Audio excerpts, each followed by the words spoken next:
जौनपुर नाम के एक शहर में चैताली अपने पति, सास ससुर और देवर के साथ रहती थी। पूरे परिवार में इतना अपनापन था कि लोग उनकी मिसालें दिया करते थे। मानना पड़ेगा मंजू, तेरे घर से एक चूत तक की आवाज नहीं आती। कोई नहीं बोलेगा कि तेरे घर पर एक बहू भी है।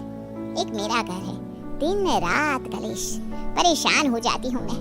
तू बड़ी खुश नसीब है मंजू। ये बात तो है बबीता, करण को अपने छोटे भाई की तरह रखती है चैताली। मुझे भी कोई कमी नहीं होने देती। पर बात तो यहीं आकर अटकती है ना मंजू, कि अभी वो एक छत्र साम्राज्य में है, तू ठहरी गाय, मुंह में बोली कहाँ है तेरी। कोई लड़ाई हो भी तो कैसे। वो सुषमा कह रही थी कि जिस दिन करण की शादी हो गई ना, तेरा भी घर जंग का मैदान बन जाएगा। तभी ट्रे में समोसे लिए चैताली वहाँ आती है। मैं तो खुद चाहती हूँ आंटी जी कि अब करण की शादी हो जाए, मुझे भी एक सहेली मिल जाएगी और उसे एक जीवन साथी। ऐसी बात है तो मेरी नजर में है एक लड़की, बहुत ही गुणवान है, प्रिया नाम है उसका। मंजू तू बोले तो बात चलाऊं मैं। हाँ बबीता, बात चला। करण की भी तो उम्र हो गई है, उसकी शादी करके अब मैं भी मुक्त होना चाहती हूँ इस जिम्मेदारी से। फिर दोनों बहुएं अपने अपने पति का ख्याल रखें। बबीता का बताया रिश्ता एक बार में ही सभी को पसंद आ जाता है और मंजू स्नेहा को बहू बनाकर अपने घर ले आती है। किसी के बिना कुछ कहे ही स्नेहा खुद ही अपनी पहली रसोई तैयार करके टेबल पर परोस भी देती है। यूँ तो मुझे ज्यादा खाना बनाना नहीं आता, पर मैंने ये कचौरी और सब्जी बड़े मन से बनाई है, और मीठे में ये हलवा। कुछ गलती हुई हो तो माफ कर दीजिएगा। अरे ऐसी कोई बात नहीं है स्नेहा, तुमने अपनी पहली रसोई में इतना कुछ बना दिया, यही बहुत है। वही तो स्नेहा, तेरी जेठानी ने तो पहली रसोई के नाम पर बस नींबू पानी पिलाया था हमें, याद है ना जी। और नींबू पानी में नींबू ही नहीं था, कैसे भूल सकता हूँ मैं।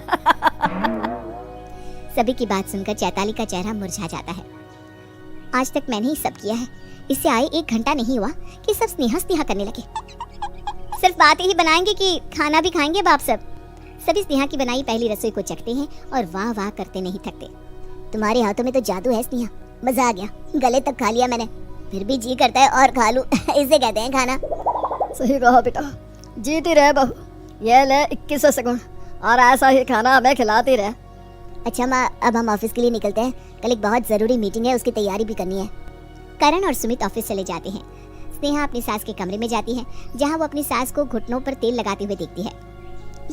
ये सब क्या है माँ जी? आप खुद अपने पैरों में तेल लगा रही हैं?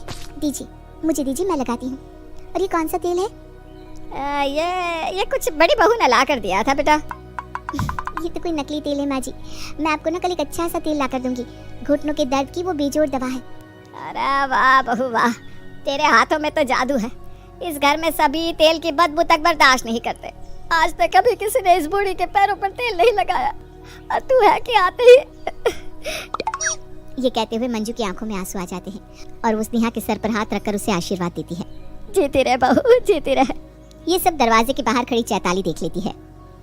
एक मशीन की तरह दिन रात काम किया है सबके लिए, और वाह वाही, ये कल की आई स्नेहा लूट रही है। गुस्से में चैताली सीधा रसोई में चली जाती है और रात के खाने की तैयारी करने लग जाती है। कुछ देर बाद स्नेहा भी रसोई में आती है। ओ गॉड भाभी, आप ये क्या बना रही हैं? नहीं, आज रात के खाने में आलू के पराठे बनाते हैं। नहीं, इस घर में डिनर पर कोई इतना हैवी खाना नहीं खाता। चैताली के साफ मना करने पर भी स्नेहा पराठे ही बनाती है खाने के टेबल पर। आलू के पराठे? हाँ जी, मैंने बनाए हैं। मैंने कितना मना किया था, पर मेरी सुने कौन। खैर, आप इसे छोड़िए, मैंने पतली पतली रोटियां बनाई हैं, मैं भी लाती हूँ। रोटियों को सुबह के लिए रख दो तुम, आज तो पराठे ही खाए जाएंगे। और सभी मुंह मोड़ मोड़ कर पराठे खाते हैं। जब मैं पराठे बनाती थी तो कोई छूता भी नहीं था, और आज किसी को दिक्कत नहीं हो रही। कौन सा पानी में सेका गया पराठा कि अब भारी नहीं लग रहा इनको।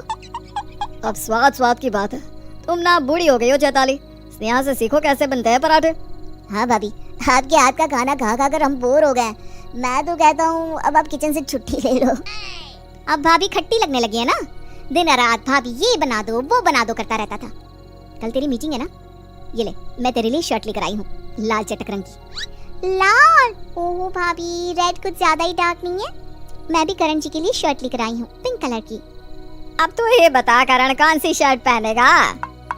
भाभी, रेड इज टू डार्क, मैं स्नेहा की शर्ट ही पहनता हूँ कल। ये कहने की देर थी और चैताली के सब्र का बांध टूट जाता है और उसका दिमाग खराब हो जाता है। बहुत दिन अच्छी बनकर रह गई मैं, अब ये घर जंग का मैदान ना बना तो मैं भी चैताली नहीं। अब हर रोज 4 बजे उठने वाली चैताली 8 बजे तक सोई रहती है। स्नेहा चैताली को जगाने आती है। भाभी, आप अब तक सोई हैं, नाश्ते की तैयारी नहीं करनी क्या? तबीयत तो ठीक है ना आपकी? महारानी जी, आप तो सब कुछ जानती ही हैं, तो संभाल लीजिए ना रसोई और अपना घर। जो चैताली ने कहा था वो सब कुछ स्नेहा बाहर आकर सभी को बता देती है और रसोई में नाश्ते की तैयारी करने चली जाती है। तभी मौका देखकर लड़खड़ाती हुई चैताली बाहर आती है। बहुत सर फट रहा है, रात से बुखार था, आंखें नहीं खुल रही माँ जी। पर स्नेहा ने तो कुछ और ही कहा।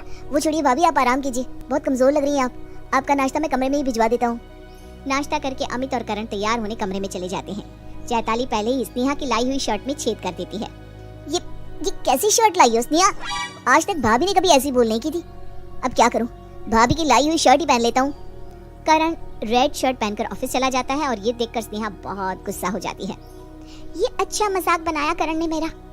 मैंने कहा था ना, इस घर में सब मेरे ही इशारे पर चलते हैं। 2 दिन की मेहमान थी तू, तेरी 2 दिन की चांदनी गई। स्नेहा को चैताली के बदले बर्ताव का कारण समझ में नहीं आता और वो उसकी बातों को नजरअंदाज कर अपनी सास के घुटनों की मालिश करने चली जाती है। पर चैताली उसके लाए हुए तेल में मिर्च पाउडर डाल देती है, जिसके लगाते ही मंजू चिल्लाने लग जाती है। मेरा पैर! अरे बहू, तेल नहीं लगाना था तो कह देती, यह सब करने की क्या जरूरत थी? मेरे भी हाथ चल रहे माँ जी, तेल में भी गड़बड़ी हो सकती है, आप बात का बतंगड़ मत बनाइए। अरे जी सुन रहा है ना, मैं बतंगड़ बना रही हूँ। ठीक कहती थी बबीता, बहू आने तो दो, तेरे घर में भी संग्राम होगा और हो भी रहा है। तभी वहाँ खांसती हुई चैताली आती है। स्नेहा, ऐसा नहीं करते ना, सास है माँ जी हमारी, और माँ जी ये बेचारी थक गई होगी, कलेश करके जग हंसाई होगी और क्या। आप तो चुप ही रहिए, बड़ी आई लेक्चर देने वाली। हाय राम, हमारे घर को क्या हो गया? मंजू के घर से झगड़े की आवाज सुनकर मोहल्ले की औरतें बातें बनाती हैं। देख लिया बबीता? हाँ सुषमा, तू सही कह रही थी।